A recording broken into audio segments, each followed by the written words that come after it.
Hey yo. So I've been a little busy and I figured I would record this so that I don't forget it because I'm definitely gonna do that. Um so these things are pretty neat. They're really smooth. I have two of them hooked up right here, end to end.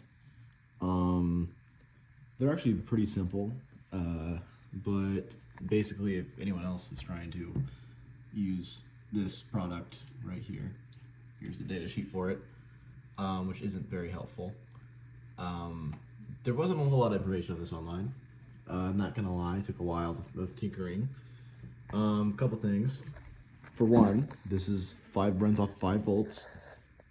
The amperage, the data sheet says 35 watts per meter. I haven't gotten that high yet because my power supply can't provide that much. But I did know that this is like 1/5 brightness. Now this is very bright, like not very bright, like you wouldn't use this to light up a room, but it's still bright.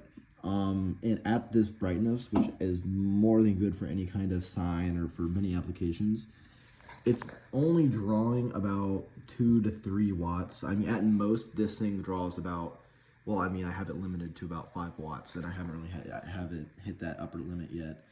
And when it does, it just dims down, nothing too crazy, but I want to keep that in mind. So the way these things are wired up, there's 4 wires. The black and red one on the left are just straight up power, nothing crazy. That's what this is hooked up to. It doesn't matter which side you hook it up to though. So don't gotta worry about that. Obviously they're hooked up on both of these, just red to red, black to black, nothing crazy for as long as the regular 5 volts goes. Then, as far as data goes, the white wire right here, which is hooked up to this little RGBW connector, whatever it's called, is the data wire, the white one. The black one is the ground for that data wire. So here's the Arduino. I just have this blue wire right here, which is this is in port 6 right now. That's where the signal's coming from. I just have it through a breadboard, but it eventually will connect right to, it goes through a resistor that I was given and then goes right back just straight into that white data line. And the black one just goes straight to ground. Nothing crazy there. I had to resolder it because one of the ends was chopped off, so that was fun. And my toes. To connect them up, it's really easy. They're all serialized, so it's nothing crazy. You just got to connect the 2 lines. They are directional though, so like you can't send data in through one side. It just goes in through one, and that's about it. Like you can't do it the other way. They only work in one way. This is I believe, I'm not sure. I think this is the female side. Yeah, this is the female side of the adapter. And that is the data in part. And at the bottom here, I had to do a little bit of jerry rigging, but this is the this is the male side, sorry, on this end of the light strip.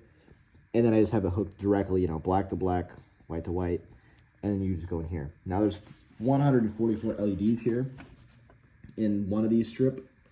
Oh yeah, let's just move on to the library. My thing turn on. So I'm using the Adafruit Neopixel library. It's on Arduino IDE. This specific thing I was showing you is the example, this one right here, the RGBW strand test. And that looks like, hold on, that looks like this. Couple things to note.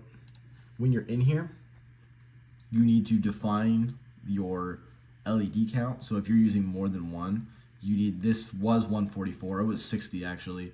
You need to change this value to how many LEDs you have.